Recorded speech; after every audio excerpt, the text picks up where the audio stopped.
और ये अपने आप में है ना एक बड़ा टॉपिक है। मैं अगर बात करता हूँ यहाँ पे कि ये कई सारे सवाल यहाँ पैदा करता है, sir how to avoid distraction. ठीक है, अब जैसे मानो यहाँ पर पता है क्या है डिस्ट्रैक्शन आपका क्या है। जैसे मानिए आप स्टूडेंट हैं, आप तैयारी कर रहे हैं, आप चाहे जेई की तैयारी करते हैं, आप चाहे यूपीएससी की तैयारी करते हैं, चाहे आप केएसएससी की तैयारी करते हैं, तो जो डिस्ट्रैक्शन होता है वो लाइफ में सबसे बड़ा अगर बात करोगे तो सोशल मीडिया होता है। सोशल मीडिया में इंस्टाग्राम होते हैं, रील्स देखते चले जा रहे हैं, लाइब्रेरी में ख़त्म ही नहीं हो रहा है। साउथ इंडियन मूवीज़ हो गई आपकी, या फिर आपका कोई भी मतलब क्रिकेट हो गया। जैसे मानो राइट नाउ अगर आईपीएल का मैच स्टार्ट कर दिया जाए तो उसमें मज़ा आने लगता है। ठीक है, वुमेंस टीम की यहाँ पर एक तरीके से आईपीएल में ऑक्शन हो रहा है। स्मृति मंदाना को यहाँ पर पक्का आरसीबी ही ने लिया या किसी और ने ले लिया, इस बात की सबसे ज़्यादा आप लोगों को इच्छा है। आज तो मैं एक मीम भी पढ़ रहा था यहाँ पे, ठीक है, कि यहाँ पर एक मीम में लिखा हुआ था बहुत बढ़िया तरीके से कि अब्बा कहते हैं यहाँ पर कि बेटा दूसरों का करियर ये मत देखो कि दूसरों का फलाने टीम में सेलेक्ट होने से करियर बनेगा या बिगड़ेगा, अपना करियर पहले देख लो। मतलब कुछ ऐसा करके मीम्स था। तो जो डिस्ट्रैक्शन हमारे लाइफ में वो क्या है, सोशल मीडिया हो गया, दोस्ती हो गई, ठीक है, ज़्यादा से ज़्यादा महिला मित्र भी कह सकते हो, बट वो उतना डिस्ट्रैक्शन नहीं है। कुछ लोगों के केस में तो हद से ज़्यादा वो डिस्ट्रैक्शन हो जाता है, लगे पड़े हैं फ़ोन में, और बेबी कैसी हो बताओ ना, खाना खाई कि नहीं खाई। अरे उसके खाना खाने से तुम्हारा जीवन कौन सा उज्जवल हो जाने वाला है ये बताओ पहले। अगर इलॉन मस्क यहीं काम करता तो क्या वहाँ पर इलॉन मस्क बन जाता। तो छोटी छोटी चीज़ें पहली तो देखा करो यहाँ पर कि तुम डिस्ट्रैक्शन तुम्हारा जा रहा है तो कौन से पार्ट में जा रहा है। जैसे मेरा भी कुछ डिस्ट्रैक्शन हो सकता है, मेरा डिस्ट्रैक्शन हो सकता है सोशल मीडिया हो, मैं इंस्टा के रील्स देखना शुरू कर रहा हूँ तो ख़त्म ही नहीं हो रहे हैं। हो सकता है मेरा डिस्ट्रैक्शन सोना हो सकता है यहाँ पर कुछ और भी रीज़न हो। तो आपका पहले डिस्ट्रैक्शन का रीज़न जानो कि क्या है, ठीक है। दूसरी बात यहाँ पर इसको अवॉइड करने का एक ही तरीका है कि डिस्ट्रैक्शन को जान के उस पर काम नहीं किया जा सकता है। मान लीजिए कि मेरी आदत है मैं बहुत ज़्यादा मोबाइल चला रहा हूँ, सपोज करो, तो अब ऐसा नहीं है मेरे भाई यहाँ पर कि जैसे मेरा मानो ये मोबाइल, अब ऐसा नहीं है कि यहाँ पर जो है मैं इसे मतलब आज से मोबाइल चलाना बंद कर दूंगा, मैं रील्स देखना बंद कर दूंगा। नहीं मेरे भाई, ऐसा पॉसिबल ही नहीं है। कितना भी कसम खा लोगे, ज़्यादा से ज़्यादा ये सोच लोगे कि यार आज लाइब्रेरी मोबाइल लेके नहीं जाएंगे, बैग में डाल लेंगे, ऑफ कर लेंगे, ज़्यादा से ज़्यादा हद से हद वो 1 दिन चलेगा, 2 दिन चलेगा। ऑनेस्टली बता रहा हूँ मैं, ये चीज़ें ज़्यादा वर्कआउट नहीं करती हैं।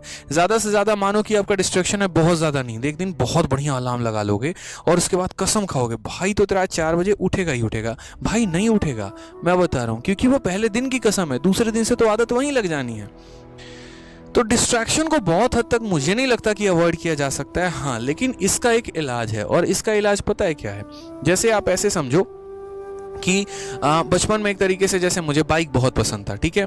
अब बाइक बहुत पसंद था तो मेरे यहाँ पर ऐसा नहीं है, मेरी मम्मी ने 12th में कहा था कि बेटा तुम है ना बढ़िया नंबर लेकर आ जाओ, तुम्हें हम क्या करेंगे एक बढ़िया सी बाइक खरीद के दे देंगे। बढ़िया नंबर तो आ गया, सामर्थ्य नहीं था तो साइकिल खरीदने को मिला, वो भी सेकंड हैंड। समझ में आ रहा है? तो यहाँ पर मैंने उसी दिन टारगेट कर लिया कि अब मैं बाइक नहीं लूंगा। बाइक देखता था, दिल को पसंद आता था, नहीं लेना है। जिस दिन लूंगा तो सीधा का सीधा क्या लूंगा, मैं कार ही लूंगा। यानी आप अपने तरीके से, एक तरीके से आप अपने टारगेट को बदल दीजिए, आप अपने टारगेट को कुछ और सेट कर लीजिए जिसका इसके साथ कोई लेना देना ही ना हो, और वो टारगेट अपने आप में बहुत बड़ा हो। जैसे मानो आप यहाँ पर सीधा का सीधा फोकस कर लो कि यार ये डिस्ट्रैक्शन तो आती रहेंगी, रील्स भी आता रहेगा, लड़की भी आते रहेगी, दोस्त भी आते रहेंगे, खाना पीना भी चलता रहेगा, पार्टी शार्टी भी चलता रहेगा, सब चलता रहेगा, लेकिन ये सब है ना दुनिया में एक तरफ चल रहे होंगे और एक तरफ अकेला मेरे भाई आपका जीवन में वो विचार चल रहा होगा, वो कंधे के चंद सितारे चमक रहे होंगे। ये सबसे बड़ा जीवन का उद्देश्य होना चाहिए। एक तरफ यहाँ पर है ना इन सभी चीजों को लाना है, लेकिन पता है कब इसको रखना है, होल्ड पे रखना है, कैंसिल नहीं करना है, डिलीट बटन नहीं दबाना है। रहेगा ना भाई जीवन में ये सारा का सारा, लेकिन वो सब सिलेक्शन के बाद। इसको होल्ड पे रखो, जीवन में जरूरी है।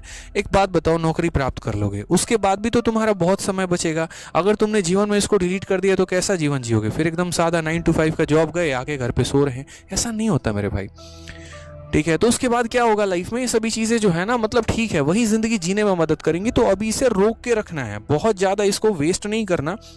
अपने टारगेट को सबसे बड़ा फोकस करना है कि मेरा टारगेट अगर इनकम टैक्स विभाग में बैठना है तो यहीं बैठेंगे।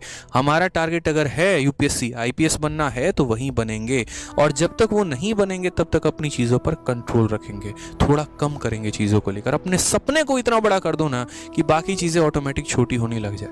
वो सपना बहुत बड़ा होना चाहिए, वो रीज़न बहुत बड़ा होना चाहिए, वो कारण बहुत बड़ा होना चाहिए। देखते हो रील्स देखो, लेकिन तरीका बदल दो। निब्बा निब्बी के रील्स देखने के जगह पे यहाँ पर जो है आप अपना जो बनना चाहते हैं आप उसका रील्स देखना शुरू कर दीजिए। आप जानकारी प्राप्त कर रहे हैं, आईपीएल के बारे में प्राप्त कर रहे हैं, आईपीएल को छोड़ के आप वहां पर तुरंत जो है ना अपने सब्जेक्ट के बारे में यूट्यूब चैनल सब्सक्राइब कर लीजिए, वो ज्यादा बढ़िया। क्योंकि मैं मानता हूं आज के समय सोशल मीडिया से